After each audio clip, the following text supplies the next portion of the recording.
வணக்கம், நான் தான் Chef Deena. Welcome back to Chef Deena's Kitchen. நம்ம சேனலில் சூப்பராக இந்த ஸ்வீட் ஆப்பம் எப்படி பண்ணுறது பார்க்க போகிறோம்.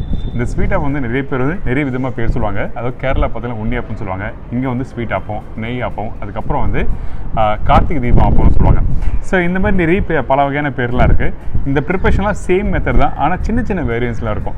சில பேர் கோதுமை ஆட் பண்ணுவாங்க, சில பேர் காஞ்ச அரிசிமா மிக்ஸ் பண்ணுவாங்க, சில பேர் வந்து அந்த அரிசி ஊற வச்சு அப்படியே அரைப்பாங்க. இந்த மாதிரி மெத்தட்லாம் இருக்குது. இன்றைக்கி ஒரு இன்ட்ரெஸ்டிங்கான ஸ்டைலில் நம்ம சூப்பரான மெத்தடில் பார்க்க போகிறோம். அதுக்கு முன்னாடி இந்த டிஷ்ஷுக்கு தேவையான பொருட்கள் பார்த்தலாமா? இப்போது இந்த ப்ரிப்பரேஷன் தேவையான பொருட்கள்: பச்சரிசி 500 கிராம், ஏலக்காய் பவுடர் 3/4 டீஸ்பூன், வெல்லம் 400 கிராம், வாழைப்பழம் 2, கருப்பெல்லு 1 டேபிள் ஸ்பூன், சுக்கு பவுடர் 3/4 டீஸ்பூன், தேங்காய் பத்தை 2, நெய் 150 ml. இதாங்க இந்த ப்ரிப்பரேஷன் தேவையான பொருட்கள். இப்போ ஒரு பேனில் வந்து வெல்லம் ஆட் பண்ணியிருக்கேன். வெல்லம் ஆட் பண்ண பிறகு கொஞ்சம் லைட்டாக தண்ணி ஆட் பண்ணுறோம். இந்த தண்ணியோட அளவு என்ன கேட்டினா, நீங்கள் ஒரு கப்பில் வெல்லம் எடுத்துக்கங்க, அதில் பாதிக்கு கொஞ்சம் கம்மியாக தண்ணி ஆட் பண்ணணும். தண்ணி அதிகமாக வச்சு நீங்கள் இந்த ஜேக்கரி சிரப் ரெடி பண்ண வேண்டாம்.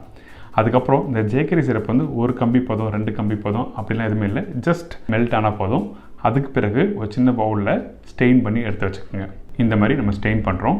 சூடு ஆறின பிறகு நம்ம ஊற வச்ச பச்சரிசியில் ஆட் பண்ண போகிறோம். இதுக்கு பிறகு இன்னொரு பேனில் வந்து இந்த கருப்பெல்லை வந்து கொஞ்சம் லைட்டாக வறுத்து எடுத்துடலாம். இந்த பேனில் போட்டோன்னே டப்பு டப்பு பொரிஞ்சு வரும் பார்த்தீங்களா, அந்த ஸ்டேஜில் எடுத்து வச்சிடணும். நெக்ஸ்ட்டு 1 டேபிள் ஸ்பூன் நெய் ஆட் பண்ணுறேன். அதுக்கப்புறம் பொடிசாக கட் பண்ணி வச்சுருக்க தேங்காய் ஆட் பண்ணுறோம். சில பேர் வந்து நல்லா திருவண்ண தேங்காய் ஆட் பண்ணுவாங்க. அப்படி பண்ணலாம், ஒன்றும் தவறு இல்லை. ஆனால் வந்து நீங்கள் வந்து திருவண்ண தேங்காய் ஆட் பண்ணும்போது ஷெல்ஃப் லைஃப் வராது. ஸோ அதனால் வந்து இந்த தேங்காய் பொடிசாக கட் பண்ணி வச்சுருக்க தேங்காய் வந்து கோல்டன் ப்ரௌன் கலரில் வறுத்து பேட்டில் ஆட் பண்ணால் நீங்கள் 8லேருந்து 10 நாள் வச்சு சாப்பிட்லாம், ஒன்றாக்காது. இந்த மாதிரி கோல்டன் ப்ரௌனில் வறுத்து எடுத்துருங்க. இதுக்கு பிறகு இந்த பச்சரிசி நல்ல குவாலிட்டியான பச்சரிசி எடுத்துக்கோங்க. அதுக்கப்புறம் வந்து இந்த பச்சரிசியை வந்து நல்லா ஒரு 4 மணி நேரம் நல்லா ஊற வச்சுருங்க. நல்லா ஊறினா தான் உங்களுக்கு வந்து சீக்கிரமாக நல்லா ஃபைன் பேஸ்ட்டாக அரையும். ஸோ அதனால் நல்லா ஊற வச்ச பிறகு நம்ம கட் பண்ணி வச்சுருக்க இந்த வாழைப்பழத்தை ஆட் பண்ணுறோம். நான் 2 பழம் ஆட் பண்ணியிருக்கேன். நீங்கள் வீட்டில் வேணால் இன்னொரு பழம் ஆட் பண்ணலாம், ஒன்றும் தவறு இல்லை. இதுக்கு பிறகு ஏலக்காய் பவுடர், சுக்கு பவுடர் ஆட் பண்ண பிறகு நம்ம ரெடி பண்ணி வச்சுருக்க இந்த வெல்லத்தோட சிரப்பு இதில் ஆட் பண்ணுறோம். இதெல்லாம் ஆட் பண்ண பிறகு நம்ம வந்து நல்லா ஃபைன் பேஸ்ட்டாக அரைச்சணும். சில பேர் வந்து கொஞ்சம் குறை அரைப்பாங்க, அப்படி இருக்கக்கூடாது. நல்லா ஃபைன் பேஸ்ட்டாக அரைச்சி நல்லா புளிக்க விட்ட பிறகு தான் வந்து நம்ம வந்து இதை யூஸ் பண்ண போகிறோம். இப்போது இந்த பேட்டர் நல்லா அரைச்சி ரெடி பண்ணி வச்சுருக்கேன். இந்த மாவு வந்து ஒரு 10 hours நல்லா புளிக்க வச்சு எடுத்து தான் யூஸ் பண்ண போகிறோம். அதுக்கு முன்னாடி வந்து இந்த கருப்பெல்லு வறுத்து வச்சுருக்கேன் இந்த தேங்காவை ஆட் பண்ணுறேன். இதெல்லாம் ஆட் பண்ண பிறகு நல்லா மிக்ஸ் பண்ணுங்கள். மிக்ஸ் பண்ணிவிட்டு இந்த மாதிரி டெக்ஸ்சரில் இருக்கணும். இந்த பேட்டர் எடுத்துனா கீழே இறங்குற மாதிரி இருக்கணும். ஸோ இந்த டெக்ஸ்சருக்கு நீங்கள் இந்த பேட்டரை அரைச்சி நீங்கள் ஒரு 10 hours 8 hours போதும். பட் இருந்தாலும் 10 hours இருந்தால் உங்களுக்கு நல்லா சாஃப்ட் ஆகும். இப்போ பேட்டரி நல்லா புளிக்க வச்சு எடுத்து வச்சுருக்கோம். நல்லா மிக்ஸ் பண்ணுங்கள். மிக்ஸ் பண்ணி முடித்த பிறகு நம்மக்கிட்ட இருக்க இந்த குழிக்கடாயில் வந்து ஆட் பண்ணி நம்ம குக் பண்ண போகிறோம். சில பேர் வந்து இந்த சோடா பவுடர் ஆட் பண்ணுவாங்க. அது ஆப்ஷன் தான், நீங்கள் வேணால் ஆட் பண்ணலாம், ஒன்றும் தவறு இல்லை. இந்த சோடா மாவு எதுக்காக ஆட் பண்ணால், மாவு அரைச்ச உடனே ஒரு 2 மணி நேரத்தில் 1 மணி நேரத்தில் வந்து இந்த ஸ்வீட் ஆப்பம் பண்ண நினைப்பாங்க. அந்த டைமில் வந்து சோடா மாவு வேணால் நீங்கள் ஆட் பண்ணிக்கலாம், அது ஆப்ஷன் தான். ஆனால் நான் யூஸ் பண்ணல. இப்போ இந்த குழிக்கடாயில் வந்து நெய் ஆட் பண்ணியிருக்கேன், ஒரு டேபிள் ஸ்பூன்.